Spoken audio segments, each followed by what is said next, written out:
You're listening to Cosmic Cousins Soul-Centered Astrology. I am your host, Jeff Hinshaw. Thanks for tuning in. Cosmic Cousins is dedicated to honoring the interconnectedness of our universal family through embodied health, self-discovery, and deeper learning.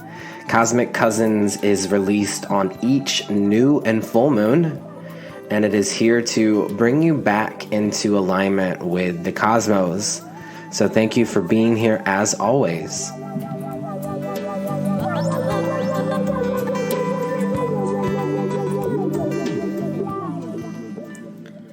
Hey, Cosmic Cousins. Welcome back to another week of the show. It is an honor to be here with you as always. We are at the end of a massive cycle. We're at the end of Pisces season of 2022, so it's the end of the astrological wheel. Pisces is the final sign. And so we're preparing for new beginnings with Aries right around the corner. The sun will enter Aries on this Sunday, March 20th, 2022. And it's so interesting that we have this full moon right here at the end of Pisces season. And my dog just walked in the room, who is a Virgo. And this is a special lunation for us because last year on the Virgo full moon is when I adopted BG. So last Pisces season in 2021. So we've been together for a full year now. And yes, he's a Virgo sun, I'm a Virgo moon. So I'm celebrating our relationship this week and how much we've grown together. And being a dog parent has been both challenging and rewarding, and I'm humbled by the experience, and I'm looking forward to continuing to learn and grow with this majestic creature who BG found me through the podcast. A listener of the show reached out to me and heard that I was looking for a dog. So BG is also on the cover photo with me. So yes, Virgo full moon, this is what I'm thinking about, one of the things I'm thinking about. And so this full moon is here to illuminate the parts within you that are Virgo, the parts in your chart, the parts in your heart. And so this is an opportunity for you to really get to know Virgo. And it's important right now because we have so much in Pisces, which is the polar sign to Virgo. Have you been feeling that? Right now we have the sun, Mercury, Jupiter, and Neptune all in the collective water sign of Pisces. So our emotional awareness is vast. It's wide, it's contemplative. And I had to press pause there and take a break from recording. You might have heard little BG started crying in the background. And I think this is a really good example of the polarity of Virgo and Pisces. So right now I'm sitting down to record this podcast episode for you. And I have so much psychic and intuitive information to share with you. This is Jupiter and Neptune and Pisces. But there's day-to-day things to take care of. Service to our pets is a Virgo theme. Taking care of the mundane tasks. BG had to go outside and pee, so I had to pause the recording and take him out on a walk so that he could go to the bathroom. And this is an example of Virgo because Virgo is our day-to-day task. So even though we have so much Piscean energy and it could be really, enticing to lose ourselves in the void of it all, into the vast unknown, to be adrift. But the Virgo full moon is reminding us that there are things to attend to in the physical world, whether that's the health of your body. So if you've been kind of lost in the soup of all this Pisces energy, the Virgo full moon could very well illuminate sickness. So this is, a time where we're really being asked to slow down and tend to the health of our body. So what's interesting for me is, taking BG out on a walk. Normally I would have taken him on about an hour walk before sitting down to record. But this morning is different because in a very Virgo way, I have a cleaner coming to my house for the first time ever. I've never hired someone to come and clean my place, but I have over the last year expanded into a bigger place because I now have a 2-bedroom. So I have an office. So I'm recording from my office right now. And it is becoming too much for me to manage the cleaning. So a friend of mine shared with me a women-owned, queer-owned cleaning service that's here in Portland. And it just so happened, they came a month ago to like assess my space and tell me how much it was going to cost. It just so happened that they were like, oh, can you do the cleaning on March 17th? Thursday, March 17th. And I was like, this is the day before the Virgo full moon. So I'm going to say yes. So that's my Virgo full moon ritual is someone's coming to clean my place. And then I'm taking Biji out and about. I'm going to spend some time with him. And so I get to connect to our Virgo relationship while I am having my space cleansed and cleared. So this, all of this is very Virgo. Virgo can be very busy energy. And so because I'm gifting myself this opportunity to have my space taken care of, my schedule is getting changed around. This is also Virgo. Virgo is mutable earth. It's about the flexibility of being able to change your schedule, the earth, your practical day-to-day routines around. And I even got a text from the cleaner yesterday. We were originally scheduled for 10:30, and she said, is it okay if I come at 10? And so just changing it 30 minutes earlier, I said yes, because I'm like, this is Virgo. Let's practice flexibility here. But also that is kind of pressing me a little bit more this morning when I'm recording because I have 30 minutes less to record. But it's all in the flow. And the thing is when we're in Virgo energy, is to not get stressed out about it and to just let go and allow it to be messy if it's messy. And so if my dog's crying in the background and this isn't as organized as I would like the episode to be, this is part of the medicine of Virgo. And so really, as we evolve Virgo, it is about slowing down and taking a deep breath into the belly, into the digestion, into the stomach.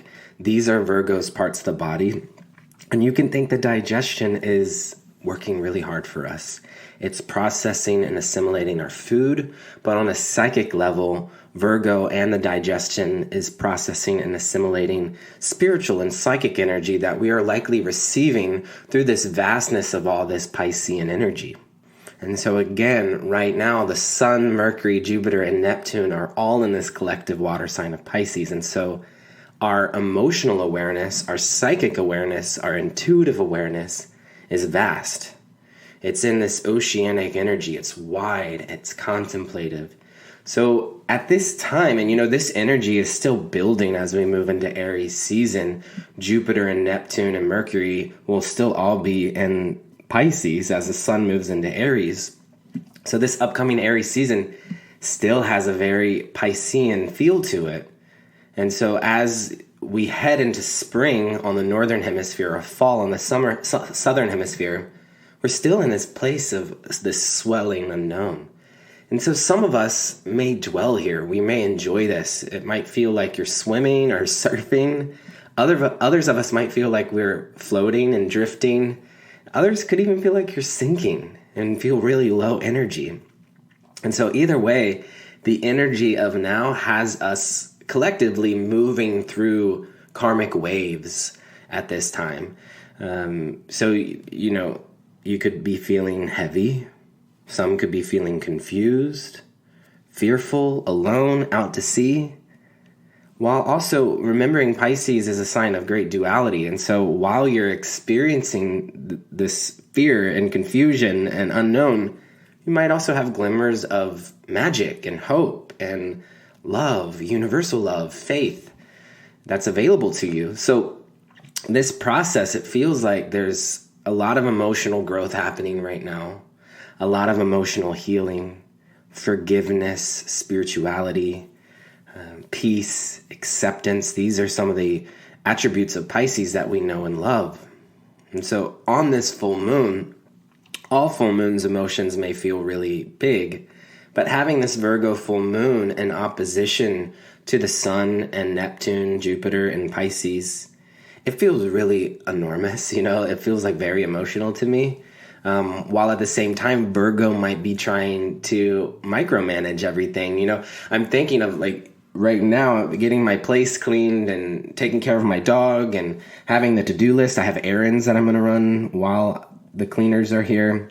In some ways, this could be me keeping myself very busy from all of the emotional vastness and unknown that's taking place around us.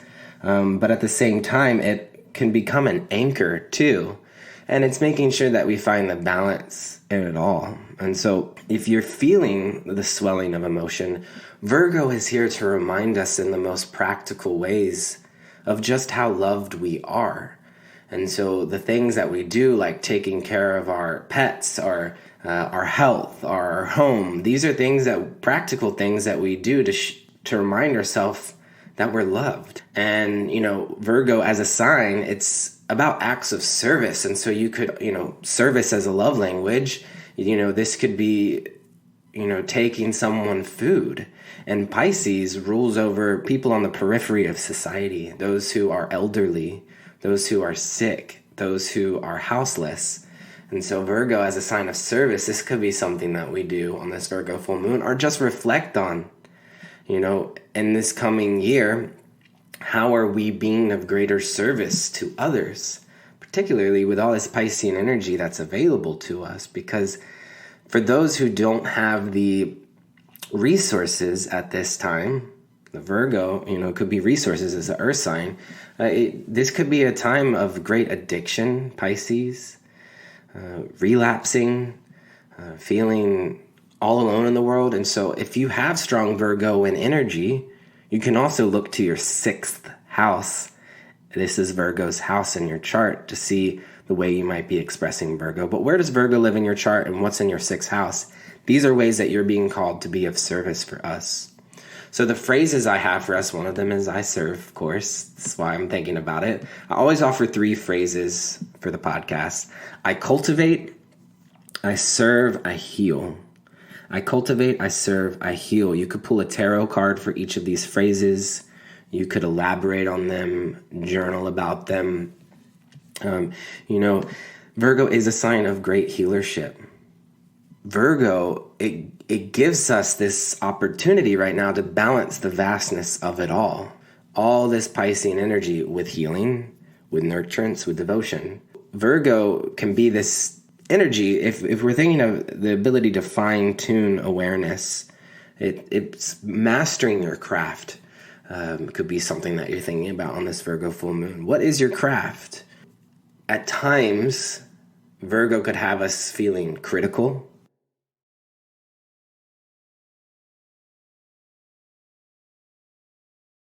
of ourself, of others, of the world, being hard on yourself.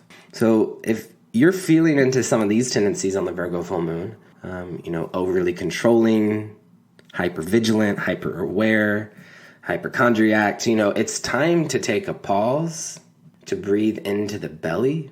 Virgo is here to improve our lives, to teach us about the health of our body, to remind us of the ways in which we hold the capacity to create a sacred container for eliciting a deeper connection to the divine.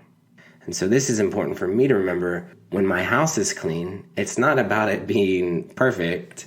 It is about creating a sanctuary, a clear container so that my mind can be clear. A clean home is a clean mind. A clean body is a clean mind. These sort of mindsets is great for Virgo, but finding the balance of it, yeah? So, okay, I feel the mercurial influence of Virgo right now as I'm speaking. Virgo is ruled by Mercury, the planet of communication. It's quick mind, quick thoughts. It makes me think of Queen of Virgo, who is Beyonce Knowles.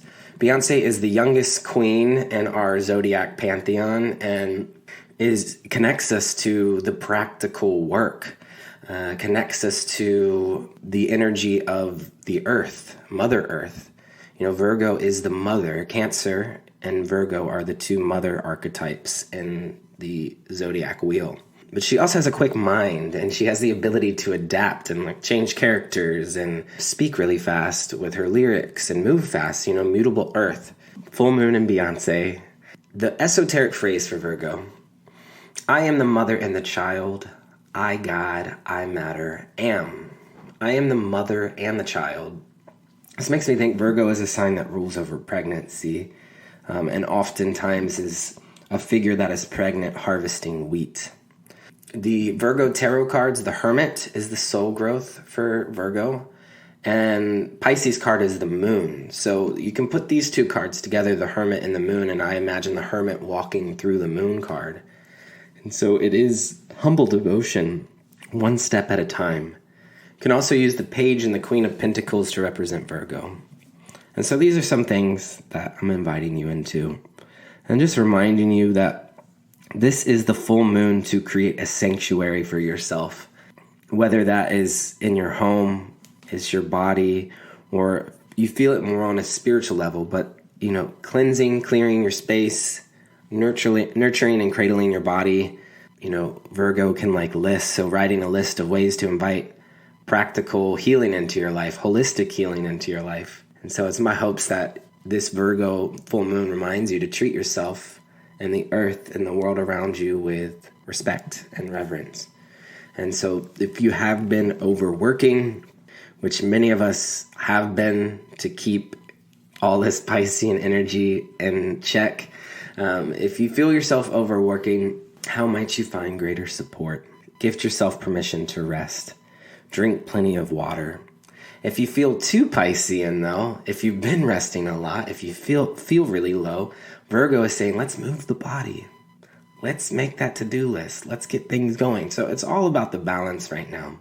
But what we can say is the importance of letting go of the need to be perfect with Virgo. And so it's opening yourself up. Full moons bring us illumination. So it's opening yourself up to receiving insights around your work in the world and how you are being called into greater service. And so new strategies may emerge at this time to bring greater organization and systems into your life, particularly as it relates to your work and to your health. And that's health of body, mind, and spirit. So I'm wishing for you a healing Virgo full moon. I'm wishing for you that this lunation brings greater clarity and healing into your life. And so to all the Virgos out there, Virgo sun, moon, rising, we're celebrating you at this time and honoring you for all the work and the service that you provide for us at this time of great Piscean expanse. Okay, so blessings to you. We have a great episode this week. I'm gonna update you on the Astro Weather for March 18th through the 31st. And then this episode is rounded out in honor of the current Venus and Aquarius transit with a cosmic conversation with Aaron Pfeiffer, who is a musician and performer based out of Miami, and Audrey, Aaron's friend, also known as Zeladia. And they are the creators of my new favorite anthem for this month.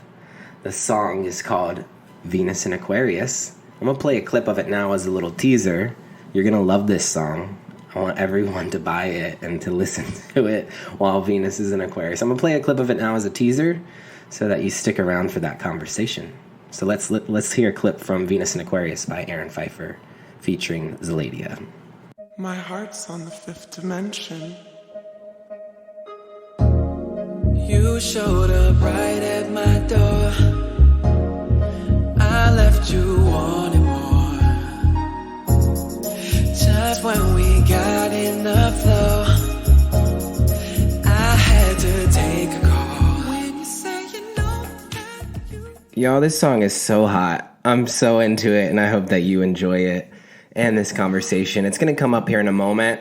I'm going to keep the energy update portion a little more brief this episode.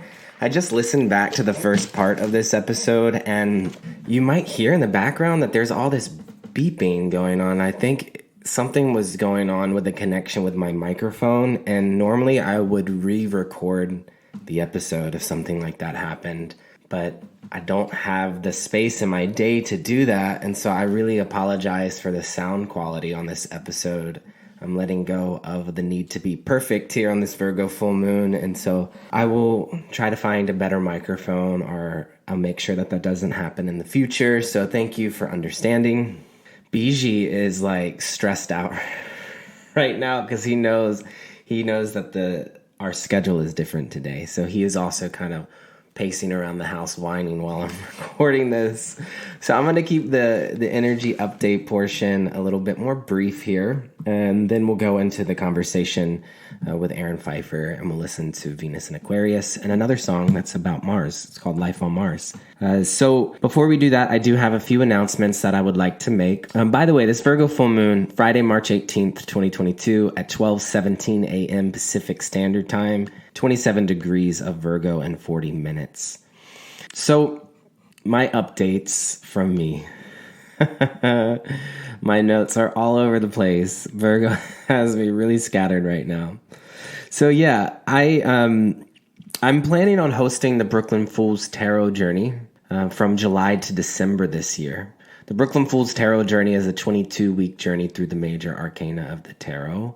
I've hosted it now for 7 years. But this would be the first time ever that I would be hosting the journey twice in 1 year. And it's the first time that I would be leading the journey from the summer solstice to the winter solstice, which I think could have a nice flow to it. And I'm curious what that might feel like. And I think this being a lover's year, we're in a lover's year, number 6, if you add up the digits of 2022 equals 6. So we're in a lover's year. You know, there's something with duality. And so I'm feeling myself wanting to explore that, of what the journey would be like going from a lot of light to not a lot of light, from the summer to the winter. So I'm putting this out to gauge interest. If you are interested in deepening your connection to the tarot through ritual, and you know that this coming July to December, you have some opening in your schedule to take on this kind of in-depth journey, let me know. I'm just gauging interest right now.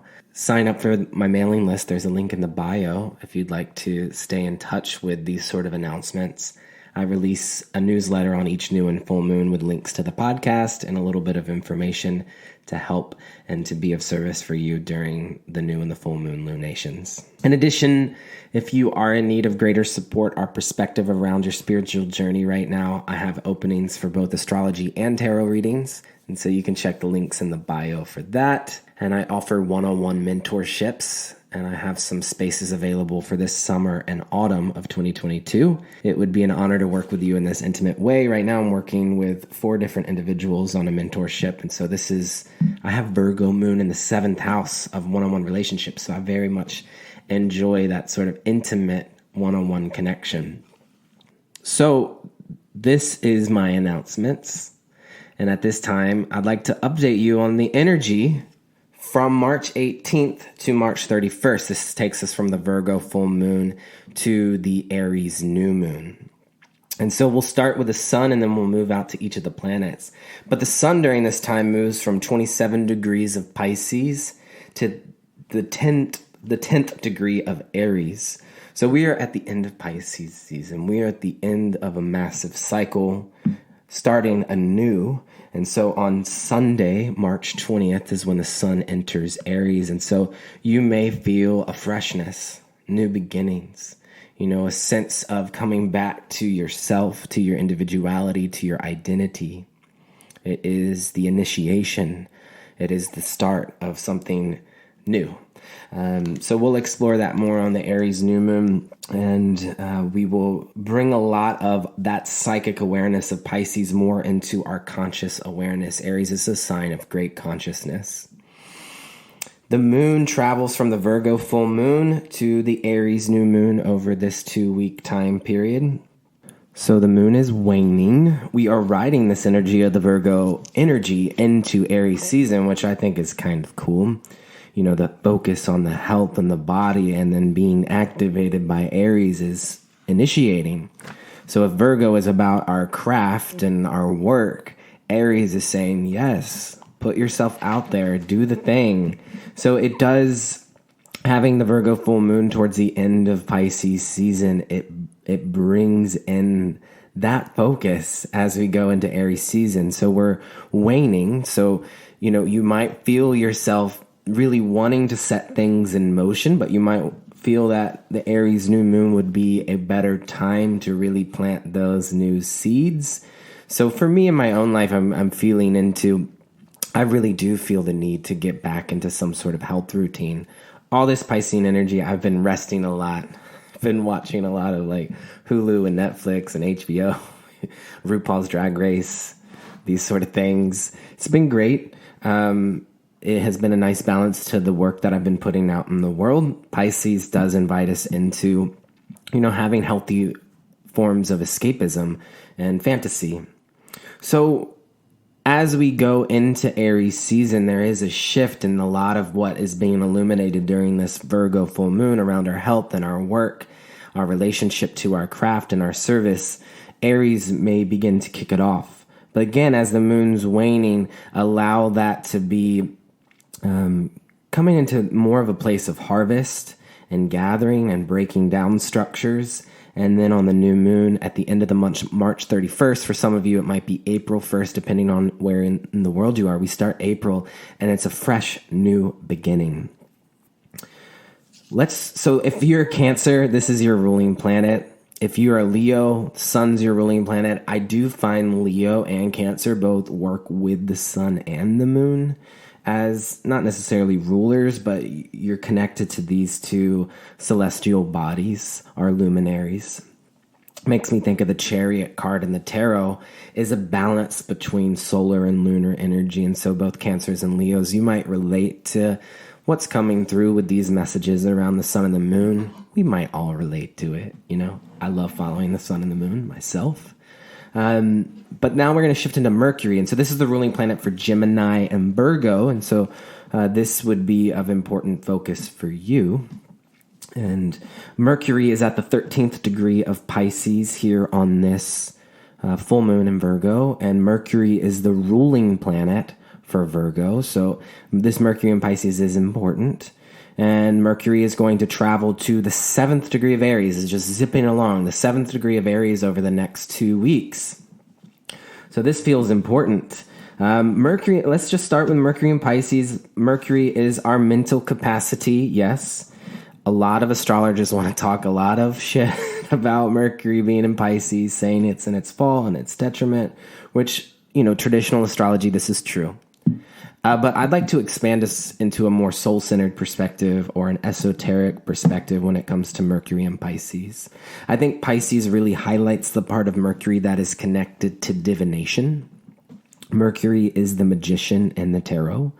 Mercury in Pisces is an incredible time to connect to the cosmos, to spirit, to guides, and to channel it through you like the magician. And so if you are a writer or an artist, this is like some major energy to channel and to bring all this spirit through your body into the earth when we're thinking of the Virgo full moon and Virgo being ruled by Mercury. So remember, your body is the vessel. Yeah? Your body is the vessel for which the magic of spirit flows through. So if our bodies are instruments, they are meant to be tuned. And it's in the same way that, Mercury, this capacity to communicate, the divine messenger, Mercury in Pisces is communicating these very cosmic, spiritual, far out concepts. And so it can come through the form of music and poetry for sure. And its shadow, Mercury in Pisces, can have us feeling paranoid or fearful. Our mind could be going in spirals. It's like being overwhelmed with so many thoughts and so many emotions that you don't know what to say. And that's okay, because Mercury in Pisces is inspiring us to be quiet. This is definitely a time to listen to music, but know that Mercury in Pisces attunes us to music and movies and energy that we are more susceptible, we are more absorbent. So being very mindful of what media you interact with. So meditation is really great for this, singing, chanting. And Mercury will join with Jupiter in the sky on Sunday, March 20th, just right after this full moon. And this is interesting because Jupiter is the modern ruler for Pisces and Mercury is the ruler for Virgo. So both Sun and Pisces, Moon and Virgo, these two ruling planets are joining together and they're actually opposites. In the same way Gemini is ruled by Mercury, Jupiter, it rules over Sagittarius polar signs. So Virgo and Gemini ruled by Mercury, Sagittarius and Pisces ruled by Jupiter. These are opposite planets. Mercury is the smallest planet in our solar system. Jupiter is the largest planet in our solar system. Mercury is about facts and communications. Jupiter is about faith, expansion, philosophy. So Mercury and Jupiter joining together in the sky, this is a classic signature of a student-teacher relationship. Mercury is a student, Jupiter is a teacher. And so it does feel like the Three of Pentacles in the tarot, where there is a teacher or a master mentoring someone as they're building a sanctuary. And the word sanctuary came up for the Virgo full moon, building a sanctuary. So we have that earth element of the Three of Pentacles. But what if we switch the pupil, the student here, to Page of Cups, which would be Mercury and Pisces? And so we're building some sort of spiritual temple. And so a use of this energy, this could be you working with a teacher. Are you Mercury right now and Pisces, fine-tuning your relationship to spirit and your psychic capacities? Who is Jupiter in your life? Who is the mentor? Who is the teacher? Or do you find yourself as a mentor teacher and you are sharing your wisdom with others who will then be taking notes and writing in a very mercurial way? Or do you have this inner dialogue going on within yourself? So these are just some things to be thinking about. It is a teacher-student dynamic. And so they are conjunct on March 20th at the 18th degree. And then Mercury is going to go and say, hey, to Neptune. And so Mercury and Neptune join in the sky on Wednesday, March 23rd. Wednesday is Mercury's day.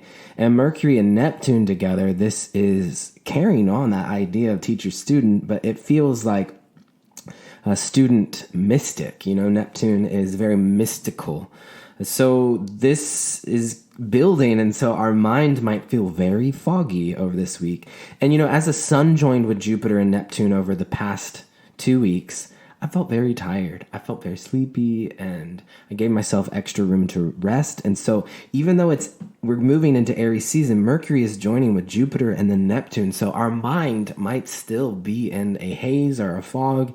And so I'm reminding you of the importance of your meditation practice, of silence, of being okay resting, even though the world is waking up with Aries season.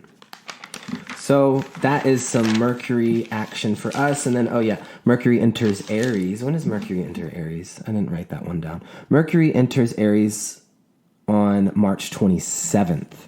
So just before we get to the new moon in Aries. And that is Sunday, March 27th. Mercury enters Aries. And so there will be fresh ideas, fresh perspectives as after the next week when we get to the following Sunday. And so we'll visit Mercury and Aries more on the Aries new moon. Next up, we're going to talk about Venus and Mars because they're both in Aquarius hanging out with each other. Although Venus is, Venus and Mars have been holding hands for the last few weeks, but Venus inches ahead of Mars now. Venus in Aquarius, which you're going to listen to the song today, Venus in Aquarius is valuing your friendships, valuing your freedom, valuing humanity, your knowledge. Venus travels from the 11th degree of Aquarius to the 24th degree of Aquarius. So you can look to these parts of your chart to see where there might be a greater sense of love, of value, of money coming in, giving and receiving. So Venus in Aquarius, we talk a lot about this in the conversation, so I'm not going to share too much more about Venus in Aquarius, but you can look to the 11th degree and 24th degrees in your chart. One notable thing is on Saturday, March 19th, so this is the day after the full moon, Venus is square to Uranus and Taurus, so you might be definitely feeling this on the full moon. And this is, this is mutual reception, Venus in Aquarius and Uranus in Taurus. Mutual reception is when both planets are in the other planet's home sign. So Venus rules over Taurus, and Taurus is in Uranus. Uranus is in Taurus. So Venus rules over Taurus, and Uranus is in Taurus. Uranus rules over Aquarius, and Venus is in Aquarius. So they're in each other's home sign.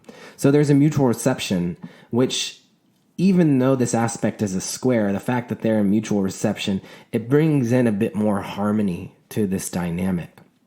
And so Venus in Aquarius wants to remind us to connect to the earth. Venus is the earth, and this is in order to bring healing to humanity. Venus in Aquarius wants to bring healing to humanity through the connection to the earth. And so you can think of the star card in the tarot is the soul growth card for Aquarius, but I really feel the star card with Venus in Aquarius. And then Uranus is in Taurus, and it's reminding us of the same thing, is that when we connect to nature, Taurus, we receive cosmic downloads, Uranus, that take us into the future. So this is, Venus in Aquarius and Uranus and Taurus squaring each other. There could be some tension. There could be some breakthroughs. So relationships want more freedom at this time, Venus in Aquarius. And Uranus in Taurus wants to create innovation through the earth and through the body and through steadfast love. And so you might be finding that there's some tension going on in relationships, but holding the high vision that it's all about creating greater opportunity for freedom. And so in what ways are you giving yourself permission to more fully embody the expanse of your knowledge at this time? On March 28th, just before the new moon, Venus in Aquarius will conjunct Saturn in Aquarius. And so there is a slowing down, more serious tone to the dynamics of relationships and our relationship to work as well. What are we committing to as we get to the new moon in Aries at the end of the month? And this also makes us think of the North Node in Taurus. The North Node in Taurus is very interested in what Venus is doing.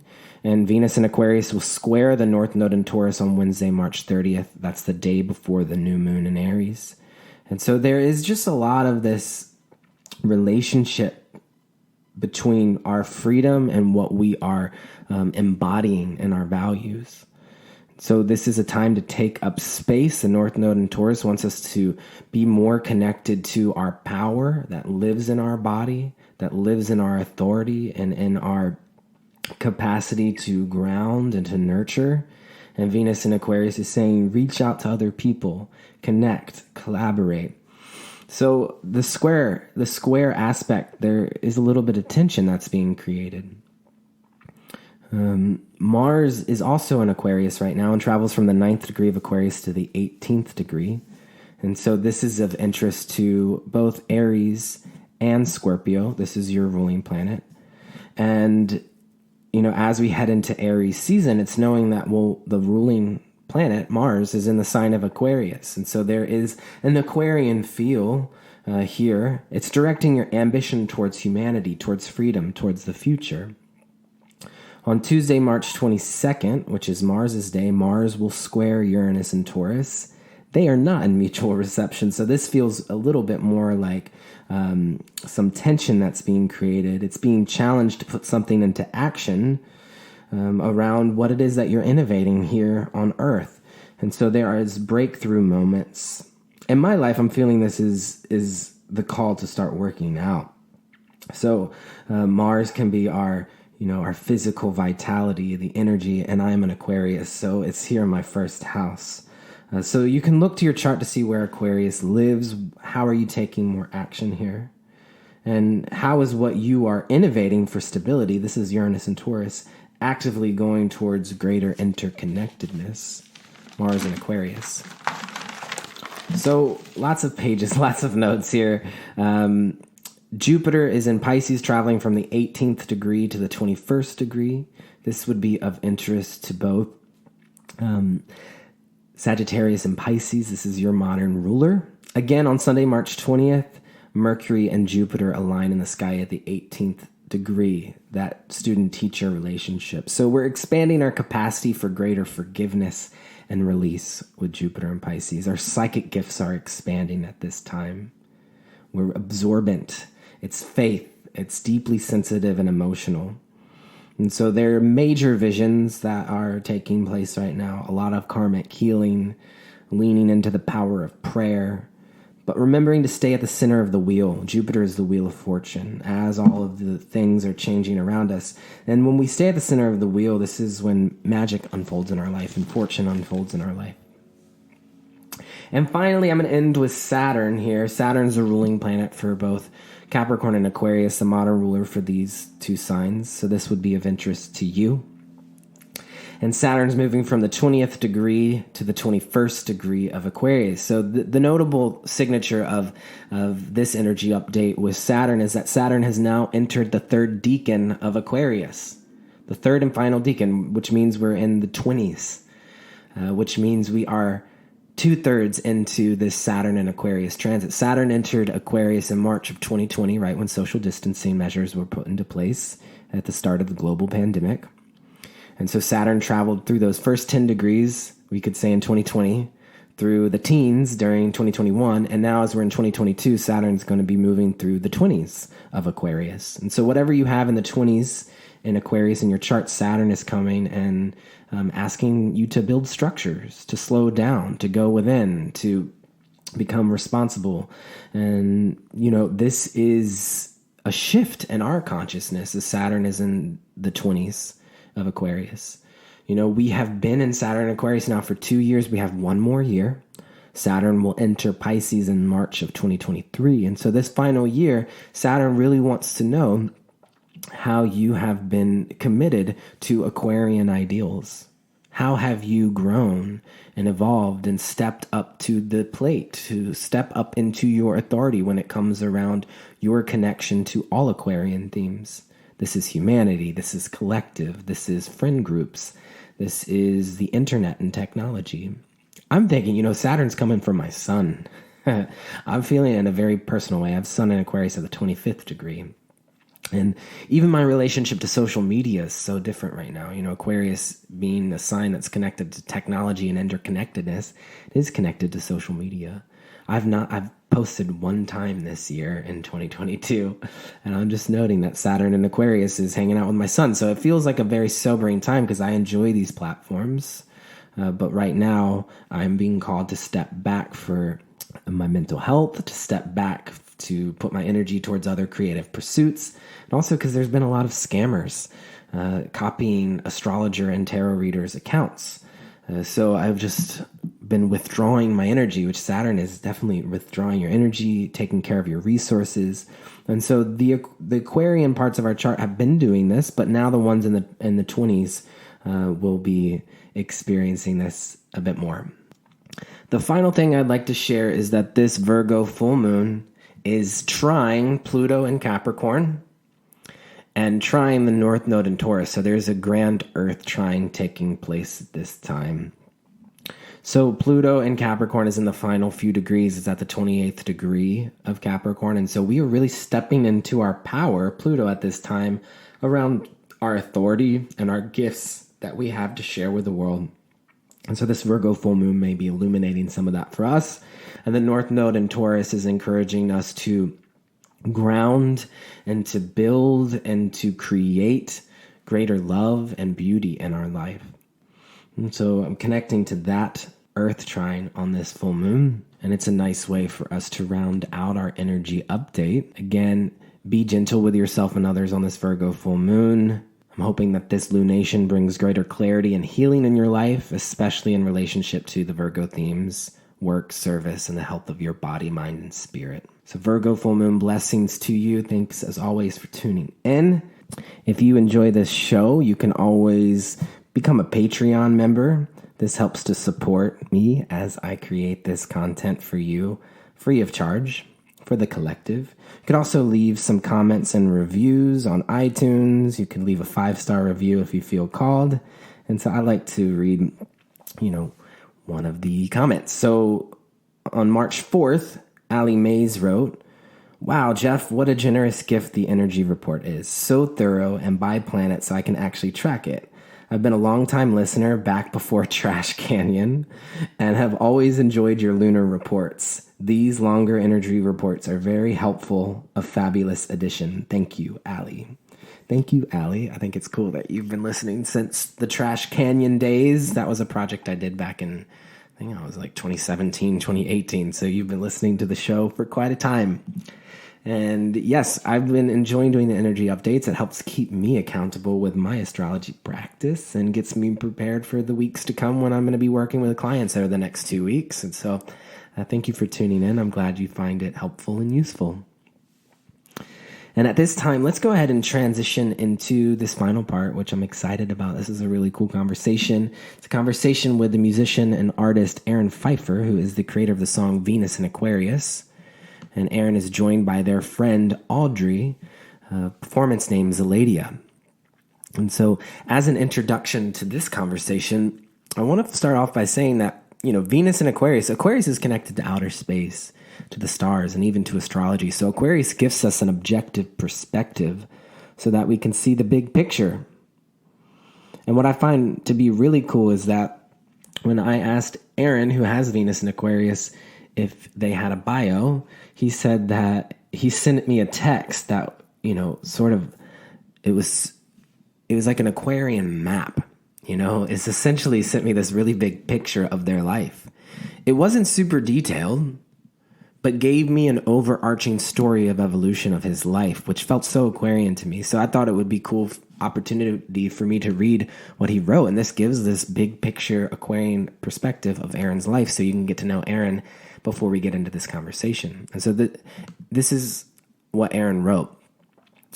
And I'll change I to he, just for the context here. He was born in Pittsburgh, home of Andy Warhol, in a very low middle class working family. Son of a first-generation immigrant, Helga, from Germany, who met his dad in Germany while he was in the Air Force. Aaron was fascinated by music from a very young age and started singing very young also. Choirs, karaoke's, parties, etc., musicals in high school and college. He went to college for business school, hated it, failed all the math shit, moved to New York City at 22. The motivation was to get on stage at as many nights as possible, and he did just that. He spent over 5 years in New York, then moved to LA and realized he needed some studio training. He recorded and started writing full-time in LA. A few songs he worked on and performed well in the tropical house world with some German DJs, so they invited him to Berlin, and then he went to Berlin for 2 months and ended up staying there. He landed a publishing deal with Universal Germany as a songwriter, wrote many songs for other artists as well as for himself, but also founded a queer pop group called FAT, F-H-A-T, through some writing sessions with his best friend Cedric. Then COVID hit and all the gigs were canceled. He moved to Miami and started bartending and is still trying to keep the fire alive for music, but it's been very crippling with COVID, the music industry, ageism, homophobia, etc. But he is rising above it all and pressing on, and having him today on Cosmic Cousins podcast is a part of that. I think you're going to fall in love with him and his music. And so let's go ahead and transition into this conversation with Aaron Pfeiffer now. And of course, in that Venus in Aquarius way, last minute, he texted me and he's like, I have a surprise. My friend's going to join me. And she was the one who helped me co-write this song. And so his friend Audrey is there, who knows my work. And so it was a really cool, very Aquarian gathering of the three of us. And so let's transition into this conversation now.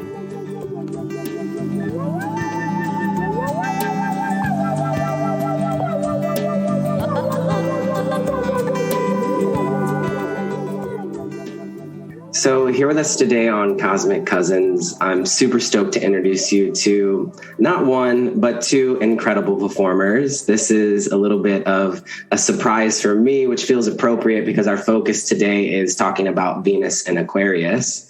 And so Aquarius has lots of friends. So we're joined by two performers today.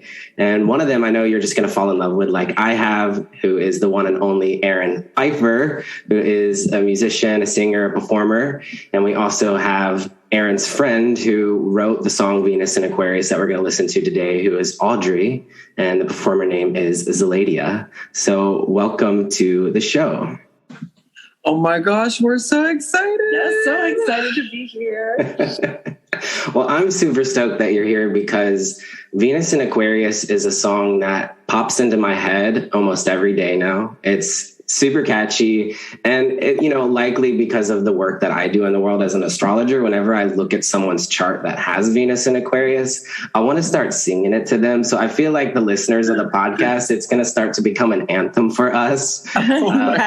So I'm excited for them to hear it today. But before we get into all of that, I just want to say thank you for carving out the space in your life, for joining us in the Cosmic Cousins. It is our pleasure. I'm crying. I wrote this song 1 year ago, exactly 1 year. So, And I've been a big fan of you for many years. So that's really so cool. I love hearing that. And I also love hearing that you released a song a year ago. And so we've kind of ridden the cosmic wheel and we're back to this place because you released it in February of 2021, right? Mm-hmm. The day before Pisces season.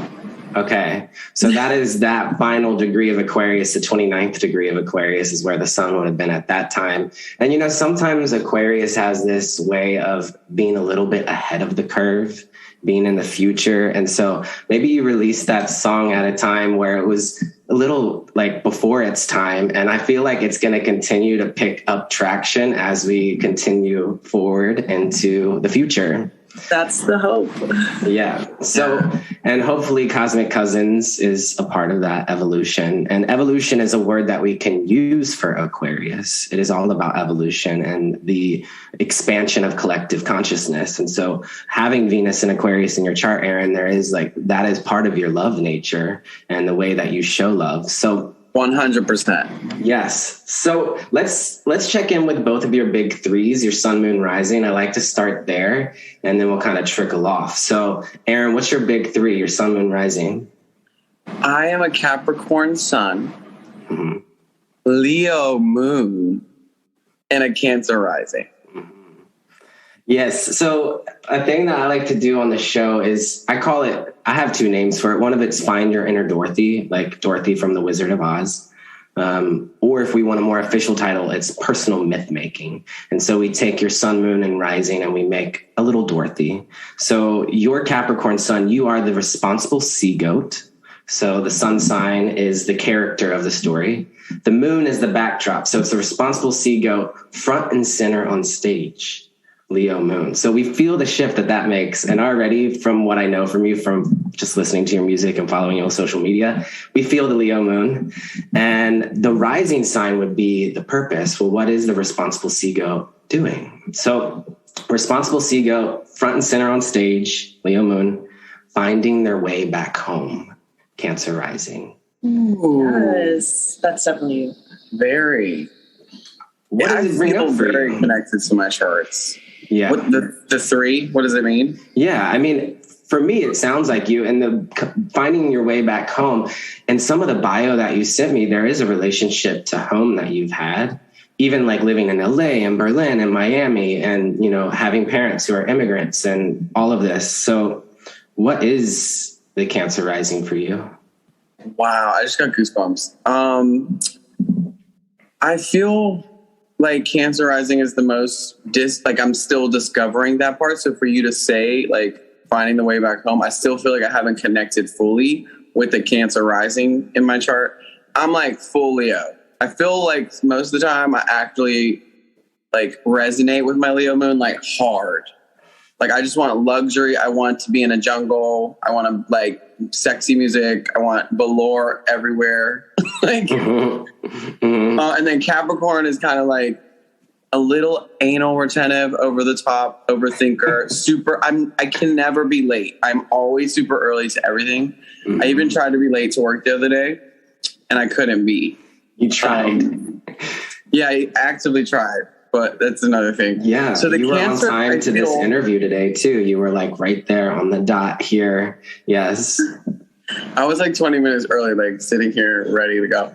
But the Cancer part, I really don't know much about Cancer. I'd love to dive more into the Cancer thing. I have a really, really close friend who's been my best friend since we were teenagers, and he's a Cancer. So I reflect a lot of his actions, and I'm like, oh, is that a Cancer trait? So I don't know if you have a few little gems to tell me about Cancer. What I'm hearing from you is often we can find in the rising sign, which is things that we are discovering about ourselves throughout our lifetime.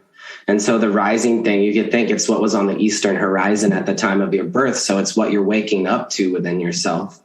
And so as you continue to grow, you're always learning about Cancer in your life. And, there's a sense here too that I'm hearing from you is that you're really connected to your Leo moon. And as a Cancer rising, your ruling planet is the moon. Cancer is ruled by the moon. So we would look to your moon in Leo, and that is your chart ruler. So even though you're a Capricorn sun, the Leo moon kind of calls the shots because you're a Cancer rising. And I'm emotionally driven. Like everything's emotion for me. It's like almost overwhelming. Like, yeah. But I don't cry a lot like Cancers, because I know a lot of my Cancer friends will cry on the nose. Yeah. But I just feel the emotion. It's sometimes overwhelming, whether it's like joy or excitement. And I always like feel that. I feel like that's my Cancer rising. It's like when it's just like overwhelmed with. Well, you have emotion. that balance. Capricorn is the opposite of Cancer, which is interesting. So as a Capricorn sun, Capricorn might not be as outwardly emotional. But yes, we're learning about this Cancer rising, and the soul gifts of Cancer it's the mother, it's the nurturer, it's the healer. And so there's likely, you might find yourself stepping up into these roles throughout your lifetime. And, as a member of the LGBTQ community, I'm wondering, as you grow, if you start to become this figure for people that we look to that offers us some sort of nurturance or healing because it's been a part of your journey. So, but we can continue to check in with a Cancer rising. So thank you for your willingness to go into the big three with us. If we add, since we're connecting to Venus in Aquarius today, I kind of want to add her into the story. And so it would be responsible sea goat that's in love, Venus with the cosmos, Aquarius, front and center on stage, finding their way back home. So you can continue to like add on to the story with your whole chart. But yes, we see it reflected with you. So can I talk, since we're talking about the Venus in Aquarius, yeah. I'll just tell you a little bit about when I wrote this song and how it came out. I don't know which day it was, like exactly. I should have written it down. But when I wrote that song, it was so fluid and so natural. And I was laughing the whole time because I'm like, it was literally how I am in relationships and my love. Like when I like a person and when I flirt with a person, all that is so awkward sometimes for me. Like I'm still single, I'm 34 and I have trouble like kind of dating. I get so like alien like, and I feel that like in the song, if you listen to the lyrics, it's literally exactly how people always tell me I am. They're like, I don't never know if you're into me or not when I'm actually usually into the person. Yeah. But the song is just so quirky. Mm-hmm. And that's really what I see Aquarius elements is just like super like humanitarian, loving, but a bit quirky. There's always this quirk, and that's what my Venus is super quirky. Like, my heart's on the fifth dimension. We feel that from you. Venus is also fashion today, and you're showing up. You have your own vibe and look going on here. Could you maybe tell us a little bit about what you're wearing, since this is an audio? Yes, I am wearing a lovely little cami from Rainbow. Wow, you're gonna start with the cami? I'm wearing a great velour zip up from Ivy Park, the newest collection. We love you, Beyonce. We love Beyonce. I'm such the Beehive. Beyonce's everything. Well, this is the full moon and Beyonce episode. It's full moon and Virgo episode. Yes. So you're representing. She's the ruling planet. And happy moon day to you. Thank you. Happy moon day. And I'm wearing one last thing. Mm-hmm. One last thing is this new stone that I wanted to drop. My stone dealer in Miami, her name is Eva, and I got this cornelian. I wish the viewers could see it, but this cornelian changed everything. Okay. I got this about 2 weeks ago, and I love it. How did it change everything? It's like an orange-red color, so I would think sacral chakra, which is creativity, flow, emotion, but also there's probably an energizing feeling to it too, huh? It just shifted. I found an apartment. I was looking for a new apartment for like 3 months because Miami's market is crazy. And then everything lifted. I've been taking these like supplements too they're like mushroom supplements and like pineal gland clearing supplements. And it's been going well. I feel like I'm doing a lot of spiritual cleansing. Well, I think that's very Venus and Aquarius to be wearing a crystal. Venus is our fashion. Aquarius is connected to all things cosmic. And it's connected to energy. When you think of the glyph for Aquarius, it's these energy waves. So it's all about the energy. So, yeah, I like that you have a crystal dealer. I think that's pretty cool. She's fabulous. Yeah. Okay. So we've connected to your Venus and Aquarius a little bit. We're going to do it. We're going to listen to the song in a moment, but in a very Venus and Aquarius way, you brought a friend with you. And so let's talk to Audrey. What's your big three? So my big three, I am a Libra sun, and then I'm an Aquarius moon and rising. And also my moon is in the first house. Yeah. I like to think of people as like a natural disaster with their big three. Like Aaron would be, well, I don't know what you would be. Like, what's a natural disaster that's fire, water, and earth? I'd have to think about that. It's like maybe acid rain or something. I mean, the one that came to me with fire, water, and earth, I lived on the big island of Hawaii. That's actually when I launched the podcast. I was living in a tent. Yes. And the volcano would erupt there. He's a volcano. So the fire would then flow into the water, and then it would cool in the water and create new earth. Right. So volcano vibes. I'm crying. Right. And as for me, we made you cry. Oh my gosh. Yeah. But I can't actually let a tear come out because my Capricorn stops it. But my Cancer just cried. That's what he actually, that's one of his catchphrases, really. He says he's crying all the time, and he never is. But yeah, anyways, I'm a triple air sign. I see myself as a tornado, like when I'm really passionate about something, like you cannot miss it. But otherwise, like I'm a pretty chill person. Yeah, so tornadoes have the power to like move Earth too. So Totally. Yeah, that's cool. Tornado vibes. I wonder. I'm double air Earth, so I have to think about that. Why is this? Well, what's Earth that falls from the sky? Hail. Maybe like a hailstorm? A sandstorm. Okay. I'll take it. It makes me think of the times I've been on the beach in Portland. Sometimes it can get kind of windy and you're just like slapped in the face with some sand. Oof, love it. Yes, exfoliating. Yeah, so triple air. So you're inner Dorothy, your personal myth. This would make you the beautiful peacemaker, which is Libra. It's all about beauty, but also peace. Under the starry night sky, Aquarius moon, and then bringing people together in a circle, Aquarius rising, the community aspect. What does that feel like for you? It definitely resonates. So I found astrology several years ago when I was going through a really hard time. I always knew I was a Libra, but it never really resonated because I've never been in a serious relationship. I've never been like crazy about having a partner, any of the things that I was reading about Libra.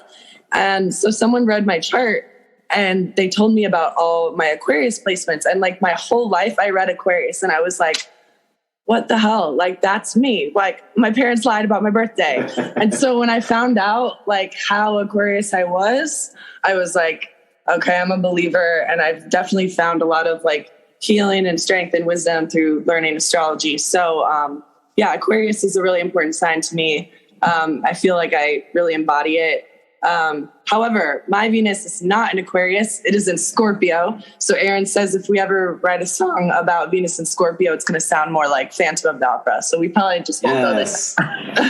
Well, I'm kind of like want a whole Venus album with Venus through each of the 12 signs. Yes, you should totally do that. Yeah. But like, so, and I want to be clear, like Aaron wrote this song, but he took me to the studio the day that he wrote it because he was really hyping me up about this song. He's like, I'm dropping this song. You're going to love it. Venus and Aquarius. So I'm just sitting in the studio, just like writing lyrics to like a spoken word section. Yes. And it's just like the way that he wrote the song. It just flowed. Like it was like 2 minutes tops. And then I showed it to him and he was like, get in the booth. I'm like, do it. Record it. And she had never like really recorded before. Yeah. Like, and it was just so beautiful. But it was like, that's where I feel like his Capricorn sun really comes out, and with the Leo moon, because he's just like such a doer when it comes to creativity. I was like, but I'm not this, but I'm that. Like my voice doesn't sound good today. And he was like, we're just getting in there and doing it. And so that was like really eye-opening to me, and like really grateful for that experience and to get Zeladia out there into the world. Yeah. So it's like a little Zeladia birthday for me. So Zeladia is your burlesque performance name? Yeah, she's like my alter ego. Like I do a lot of, I create a lot of events and spaces in Berlin where I met Aaron. So Zeladia is usually the host or a performer of some sort. So we're still exploring. She's a cosmic being that touches down to earth occasionally. So yeah, yes. But she'll be very excited about this podcast. Oh yeah, this blog. Yeah. I can't wait to learn more about Zeladia. Yeah. And maybe to see Zeladia perform at some point. Yeah, maybe. Oh, yeah. Don't give her one of those wire lights. Oh, right. I love, what's it called? What is it called? It's like the cable with the laser light A pixel whip. A pixel whip. Okay. The lady's pixel whip is wild. Yeah. Okay. Yeah. Like a Wonder Woman lasso sort of thing. Nice. Yeah, I'm feeling all the air element coming through. Totally. And also just like air loves to be with people. And, you know, as a Libra, just like seeing you in a partnership here and collaborating. And that was something, Aaron, I noticed about a lot of your work too. When I was, you know, listening to it, you're collaborating with people a lot. I actually I struggle with confidence by myself. I don't know what it is. I'm really actually right now trying to find this voice on my own. Because I noticed that working with people always does get a bit complicated, whether they're in different parts of the world or they're having a different life moment, you know?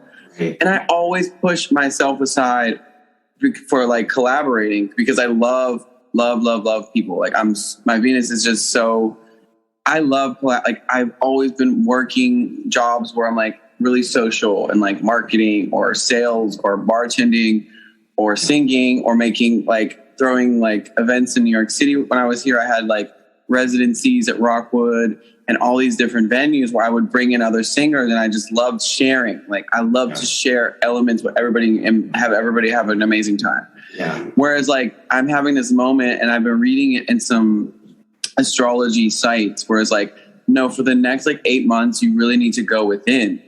So I'm just going with that. And like Miami, I'm finally like by myself and kind of like unpacking a lot of things that I wasn't addressing over the last couple of years. And obviously it's been a tough couple of years for the planet with COVID and all these things going on. So like, I'm actually looking for my own energy right now and to move forward with like solo projects. So like, I'm really going there. Yeah.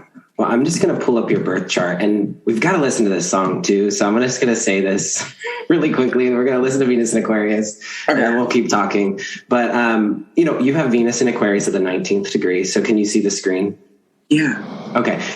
For those of you listening, you can't see it, but there's Venus in Aquarius, 19th degree, in exact opposition to your moon in Leo at the 17th degree. So when things are in opposition, they can sometimes not see eye to eye, or they can really resonate, and there's a chord of resonance. You know, sometimes I think of the center of the birth chart, this little center wheel, as the opening to a guitar.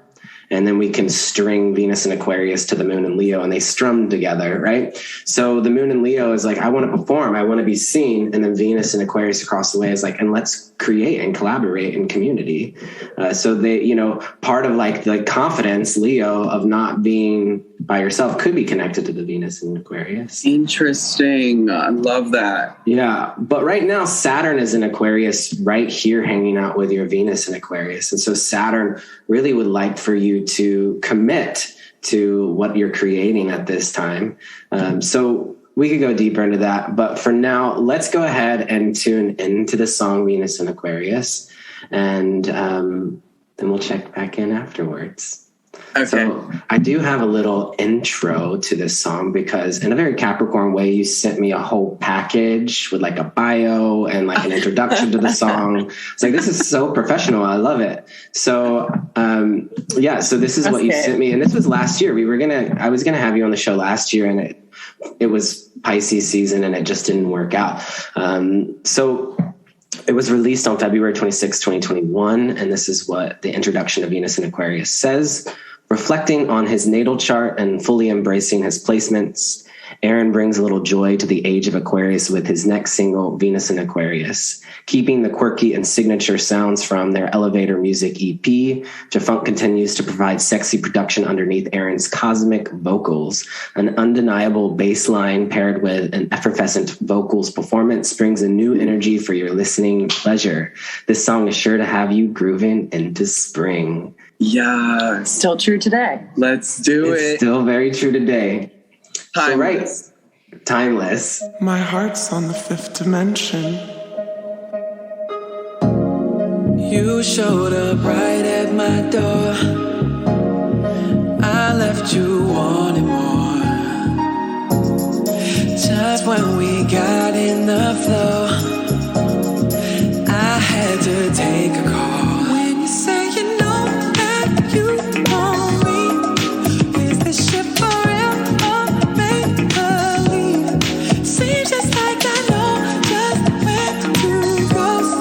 That's just how it goes. When your Venus in Aquarius, you want close, but I won't let you go. Oh yeah, baby, I'm delirious. You'll never know if I really want you. Venus in Aquarius. My love runs deep for all celestial beings. Baby, I'm delirious.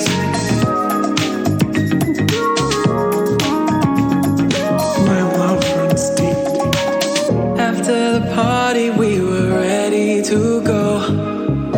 Always find ways to take a pause.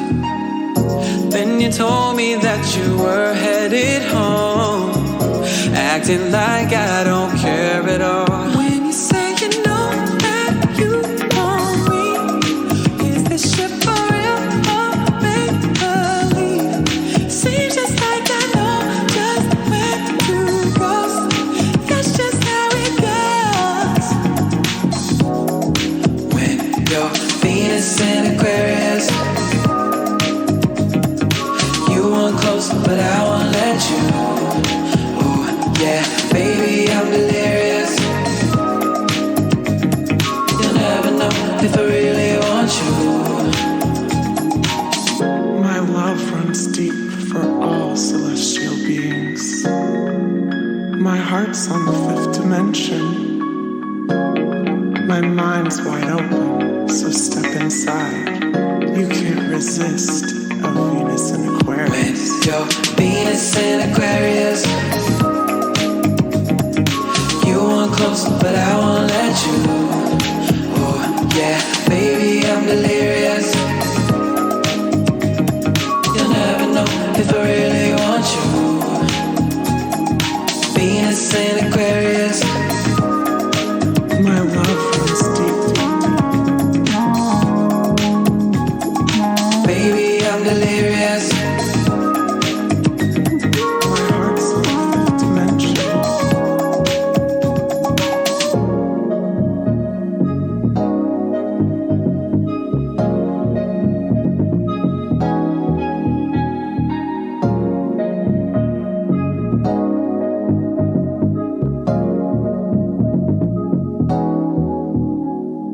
Hey. All right. I'm obsessed with that song. That warms me to no end. Like, wow. Yeah. What is it like for you to listen back to it in the context of being on Cosmic Cousins?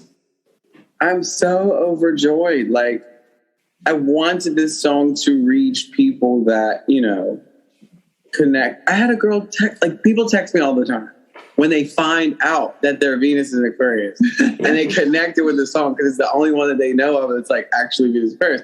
So like this girl just texted me. She's friends with like you, and she was just like, I just found out my Venus in Aquarius. Like, oh my God. And I really relate with the song. And it just, that's like when you're an artist, like when you connect with people on this level, it's just like so overjoyed, I'm just crying. I mean, I think it also speaks a lot to the fact that like when Aaron wrote that song and made it, he told me he was like, just come to the studio. It's going to get like 2 listens. No one cares. Like, but he just like needed to like put it out into the world and express this part of himself. And now to like watch you listening to it, smiling, and like have people like send it to me all the time. It's like, sorry, I'm losing my voice. It's like, just shows like the power of just putting it out into the world. And like, you never know how many people it's going to touch. You never know. And, that's actually a very Aquarian concept. Absolutely. I even think that like, it's so wild to me to know, Audrey, that you know who I am and that you maybe listen to the podcast. Cause I literally just sit here in this room by myself and I put it online and then people listen to it. And I never know who's listening and whose heart it's touching.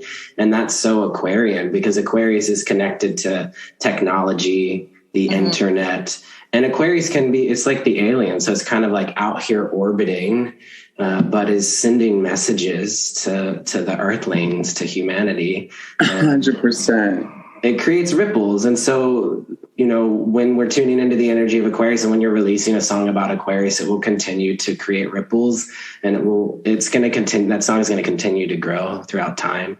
And I like that you said timeless. Maybe Venus in Aquarius, she is timeless. She is. She is. So we do this thing on the show called Cosmic Slip and Slide. I haven't done it in a while, but I felt called to do it with the two of you because it just felt playful. So what we do is we put 60 seconds on the clock and I ask you as many questions as you can answer in those 60 seconds. There's no right or wrong answer. So you can, it's up to you to decide how you want to answer it. But the focus is going to be on Venus and Aquarius. And the both of you are welcome to answer. Do you feel up to the Cosmic Slip and Slide challenge? Yes. Let's get wet, man. Okay, let's get wet. Okay, so I'm put 60 seconds on the clock. Wait, what's the structure? So we could both just call out something. You can just both call out something. And you can both answer if you want. And then after the 60 seconds, we'll talk about it. We'll reflect. Because the idea is to answer as quickly as you can. So it's sort of like unconscious responses. And so you might be surprised by what you say. So just trust in the flow. Yeah. Okay. Cosmic Slip and Slide. So this is a focus on Venus and Aquarius. 60 seconds is on the clock and we'll start now.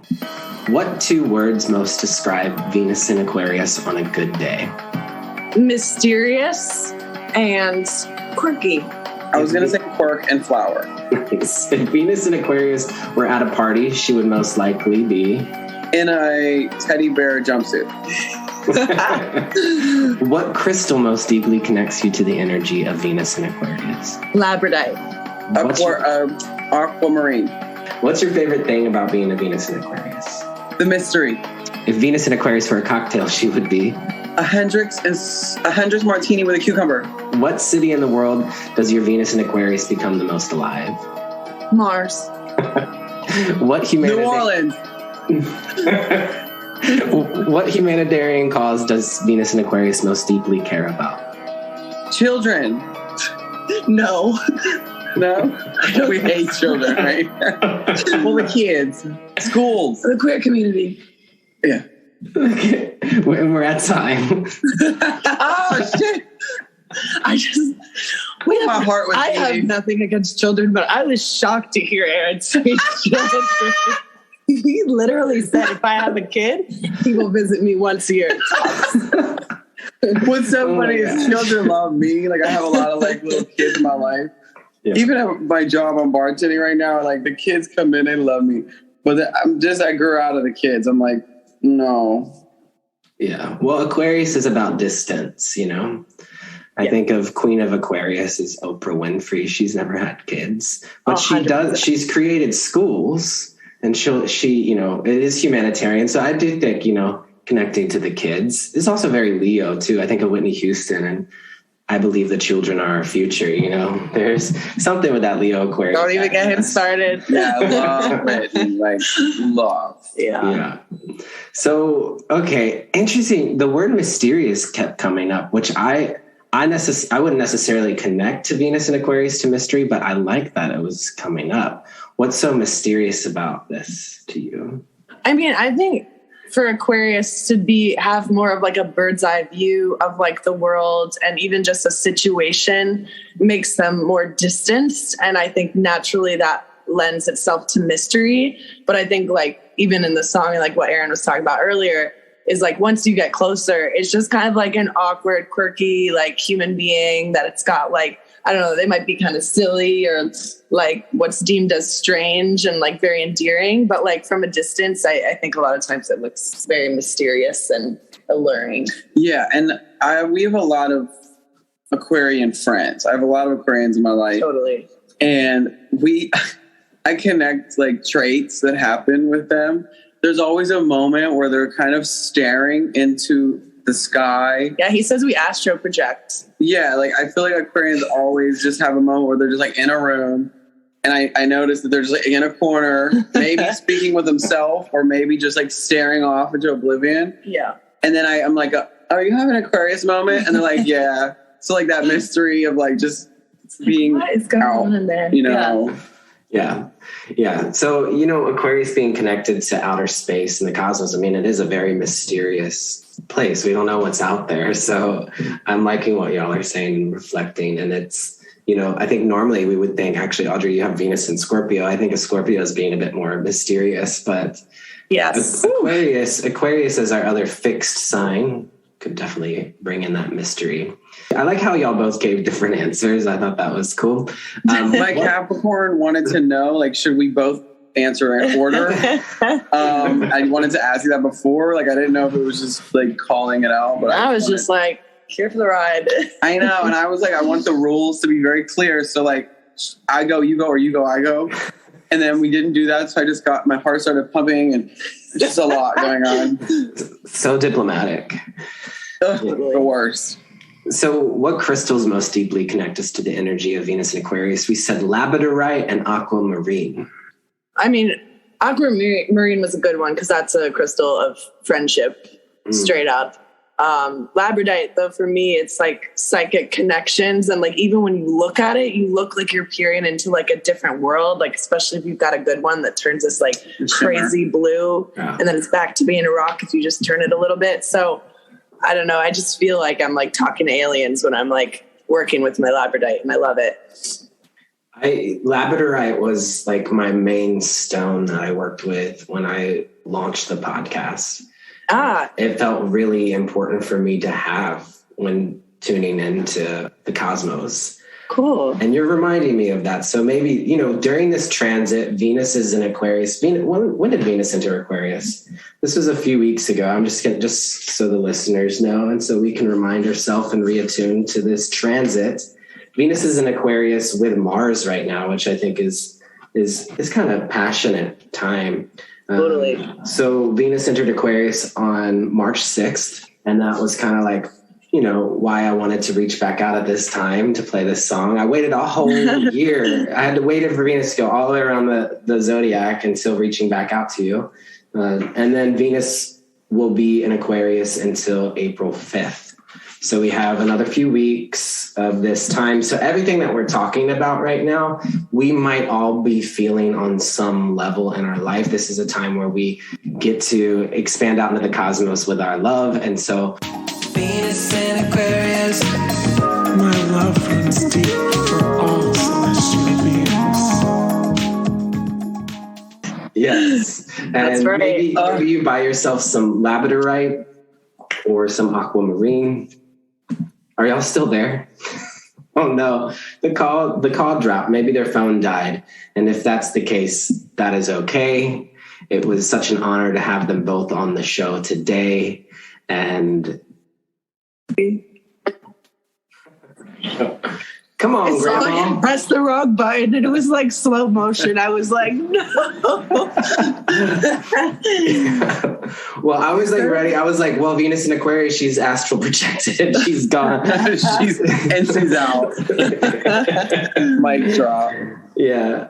But yeah, I think we're getting close to the end of our time. I could literally talk to the two of you all day. Yeah, that's what I feel. Yeah, and I thought I was going to go into your whole birth chart. There's so much in here that I wanted to talk to you about. So maybe at some time we can get together and chat about it.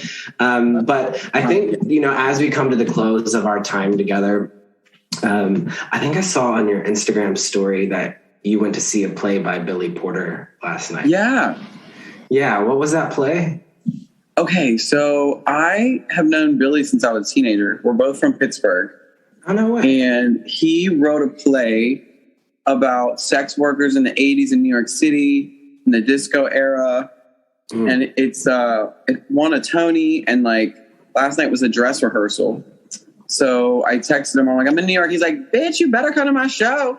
So we went, he gave us little comp tickets, and like, it was absolutely mind blowing. Lettucey's in it. Michael Kilgore, one of the greatest singers right now, like of our time.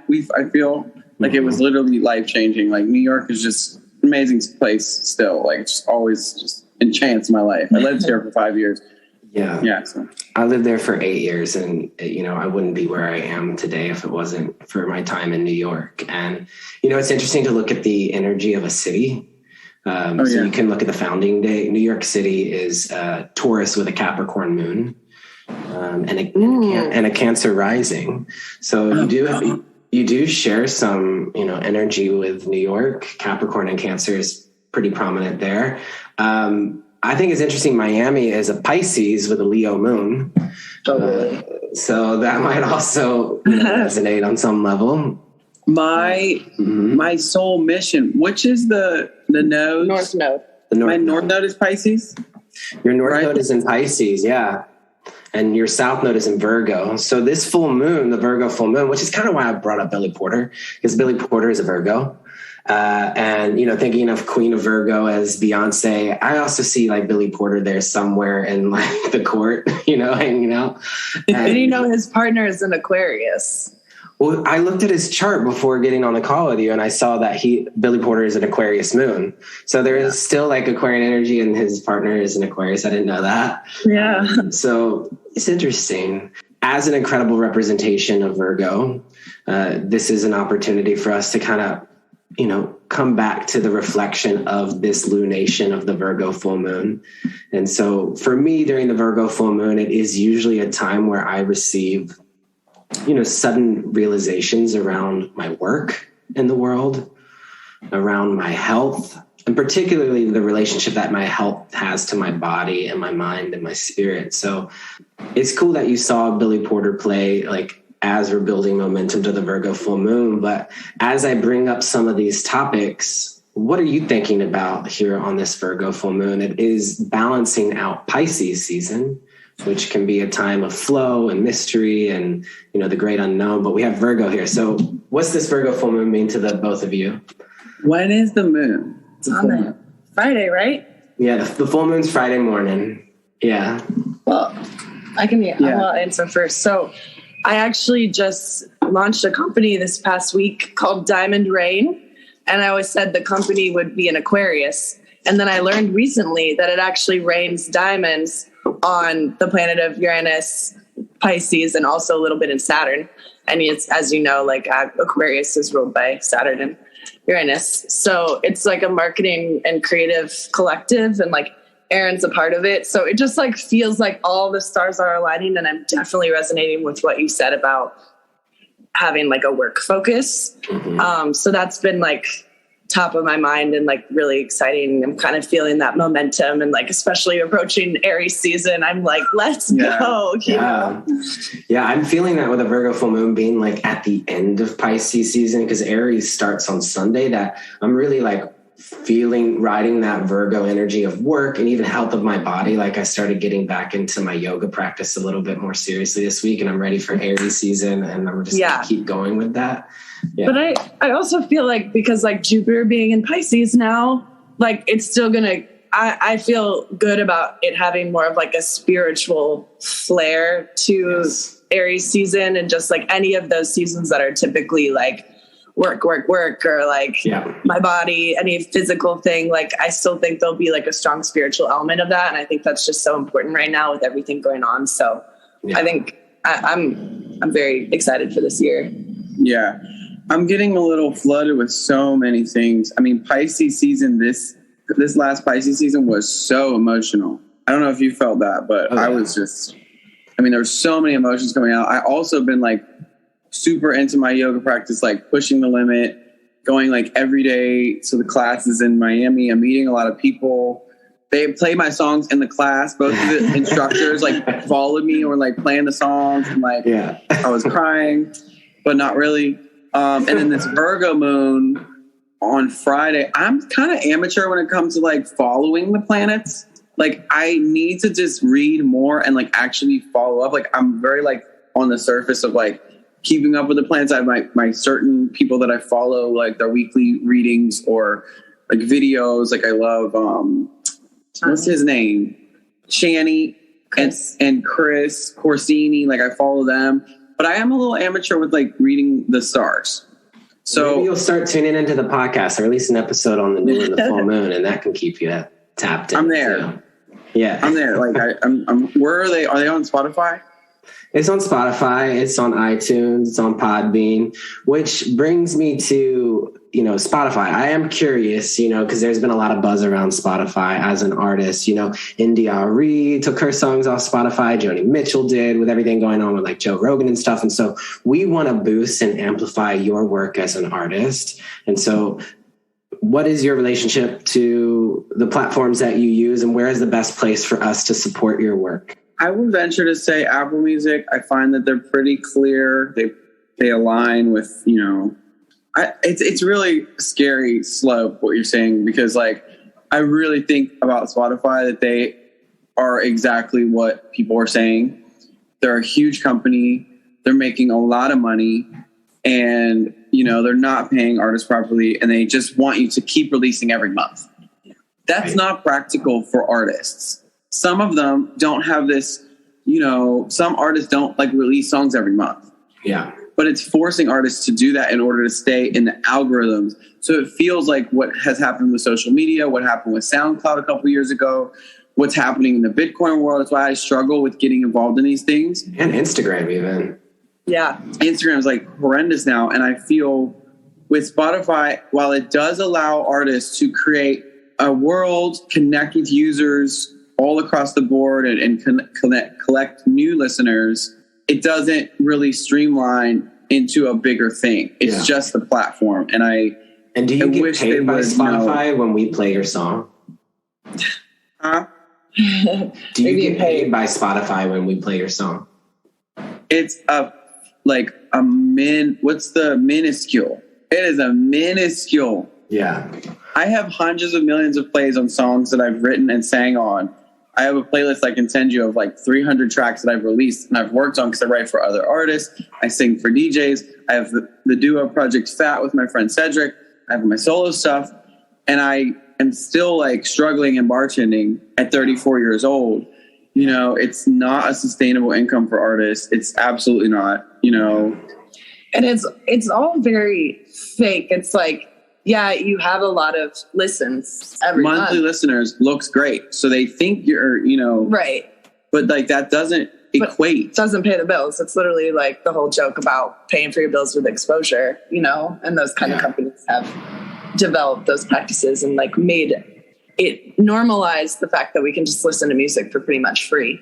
Yeah. So I don't know. I think the song that's coming to mind right now when I think of Queen of Virgo, Beyonce, is Bills, Bills, Bills. And I'm like singing it to Spotify now. You can't pay my bills. So Actually, Tidal has some of the best payouts to artists, but it's still not much. Yeah, Apple and Tidal have the same payouts. It's like almost like a cent per play. Well, it's interesting to me as a podcast host. I put my work out on Spotify, and I never get people that host podcasts don't get paid at all for their listenership. Right. Wait, you don't? No. See, that's another thing. Yeah. Wow, I thought you would get a residual payment of like listens. Unless you're Joe Rogan. Get anything. Yeah, unless you're Joe Rogan. But I have a Patreon where people can sign up and support the show. And it creates a platform for people to book a reading with me or to like sign up for a class. But yeah, Spotify doesn't give me anything. But I do have it on Spotify, and I think it's easily accessible. And I use Spotify, but I'm kind of like starting to take a step back. And, I really respect India Arie and Joni Mitchell. They're two of my favorite artists. So when they, step back, it's like, what's going on here? So, but yeah, you could... I encourage you, if you like the song Venus in Aquarius, to actually purchase it, and let's support our artists. And Yeah. So we're coming to the end of our time together, and it would maybe be nice to listen to a song to close us out. Is there another song that you're excited about right now that you think would be a good way to close out our time? Yes. So you brought in Mars as well. And I have another project. It's a duo project with my best friend, Cedric. And it's called FAT, F-H-A-T, like the 90s fat, but with an F. And is that an acronym or? No, it was literally just, we were writing our first song together and I kept saying fat and everything up as in like the bass, the kick drum. I just kept saying it throughout the session. Like I kept being like, can you make this fatter? Like kick drum, the bass, fatten it up, add a reverb. I want to feel, I want it to be juicy and fat, like a good steak. And then I was like, I just turned to Cedric at the end of the session because we were talking about like both of us singing on the track. I was like, what if we were like Jeanne and we were like the 90s fat but with an F? Yeah. And it just stuck because I love like artists that have like a 4-letter name like Banks or, you know, FKA like is a DJ in Berlin that we love. Like I love when there's like a 3-letter word or 4-letter word. Yeah. And it's all capital, right? The F-H-A-T yeah. Capital. Yeah. Yeah. Yeah, and like what's interesting about FAT is they're like legendary community builders. Like their live shows are like amazing, like just pure good vibes. And like Cedric is actually a Leo and he's a Aquarius rising. So you've got that like good balance that we've been talking about this whole episode of like, I see a Leo as like the creative self and Aquarius is like the creative community, and like Aaron and Cedric like bring that together so well in their shows. We're very Michelle and Barack. Well, Michelle is our queen of Capricorn, so she sure is. Give me a cardigan stat. Well, which song should they? Oh, so we were talking about Life on Mars. Yeah. Because you mentioned you like that one too. Yes. And right now Venus and Mars are hanging out in Aquarius, and they've been holding hands for the last few weeks, and now Venus is kind of pushing ahead of Mars, but they're still both in Aquarius together. So it would make sense for us to listen to a song about Mars now to balance out the Venus. Love it. And it's very short. It's like an interlude. It was a very like moment in time where we were like, it was the height of like quarantine, and I just wrote it. Like Cedric actually doesn't sing on this track. It's literally just me. And we said that we would release songs where it was like just him or just me, but still put it in the FAT project if it fits. So this one is just me actually, so which is interesting. But it's so a reflection of the times because it was just so confusing. Like we had a lot of gigs lined up, like prides and in Chicago and in Birmingham, UK, and all these places, like literally 3 prides in Europe too, all got canceled. So we just didn't know what to do. Like a lot of artists and creatives, the rug was pulled out from under. So this song came out and it's called Life on Mars. And it's just a reflection for people, you know, that have that moment right now where they're just confused and like, where do I go? Where do I move? Where do I live? And that's where Life on Mars is. And I'll try to stop talking so much. My Instagram handle is Aaron Talks Too Much. I tend to talk too much. So it's pretty accurate. But it is important to know it's like the first of several songs they have coming out this year. So it's not the last you'll hear of that. Yeah, and you said it's a shorter song. It's only 1.5 minutes. And I'm like, give me more. Yeah, like what's the song where you talk about this pleasure? Pleasure, yeah. Pleasure by FAT has a line, an astrology line, right? What's your sign? It's like I've heard it. Yeah, They all have astrology like that. Like one night at the discos, like zodiac sign. Like we have a lot of astrology like references in our song. Well, but let's go ahead and listen to Life on Mars. Yeah, let's listen to. I'll have to have FAT back on the show, like for the Aquarius full moon and Leo season. Please. Yeah, and so you and Cedric can like tell me. You're gonna love him. Yeah, he's a reincarnation of Whitney Houston. Well, I follow both of you on social media, and I followed you for some time.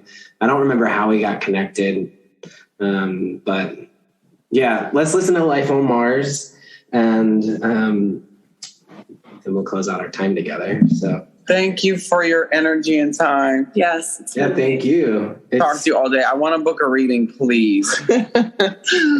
Yeah. Let's go. Sorry. Cool.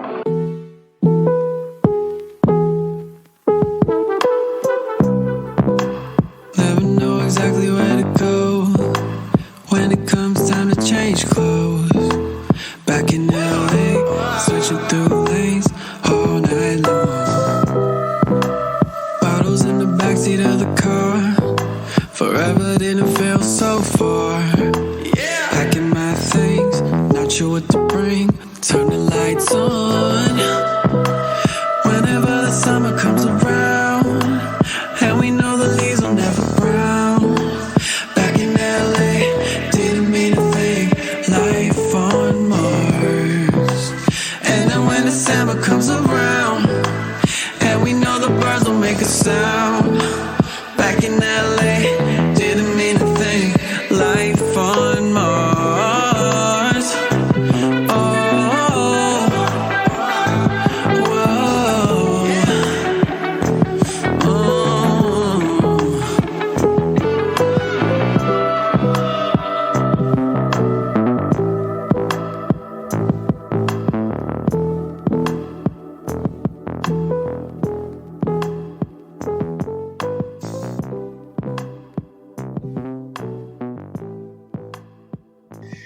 Yeah, and you released a music video for that too, or like some sort of visual that's gorgeous. And so you can check that out. I'll link up the Fat Instagram, Aaron's Instagram, and Audrey's. And so you can stay connected. And you've released quite a few different, music videos. There's one, it's like a whole group of dancers. And it gives me Leo because it feels like you're in the jungle or something. Do that. Isn't Noah Leo? Yeah.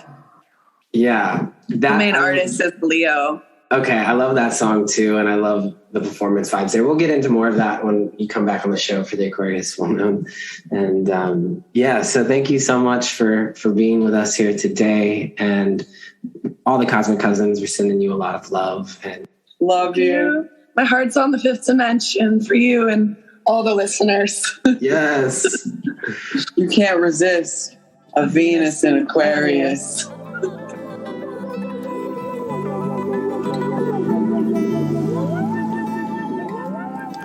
Thank you as always for tuning into the podcast. Without you, the show would not be possible. If you'd like to support the show, you can go to patreon.com/Cosmic Cousins and become a Patreon supporter today.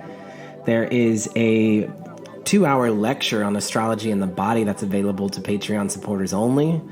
And you could receive that today if you sign up.